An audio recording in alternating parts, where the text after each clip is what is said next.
Ayo ang ihang pagkapula mga mga langga, rhododendron. Lisod kay bigkason iyang rhododendron ni siya mga langga. Ayan Nice kaayo siya pungpong kaiyahang kuan mga langga Blooming kay iyahang kuan bulak. Ayan mga langga. Nice kaayo. Di ba mga langga?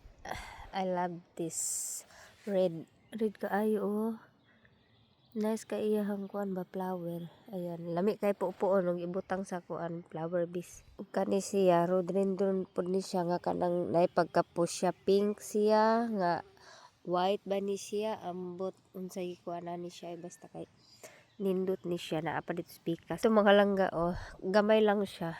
Gamay siya nga kuan Pero namulak dati hindi to siya namulaklak.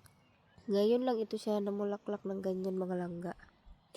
Ayan Ay, napakaganda. Beautiful kaayo siya mga langga diba?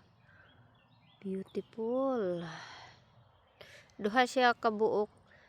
Ang katong isa dito kay dagha ka siya bulakan ni kay isa ra ay gamay ra kay gamay ra man pud iyang punuan mga langga diba? Nice kaayo.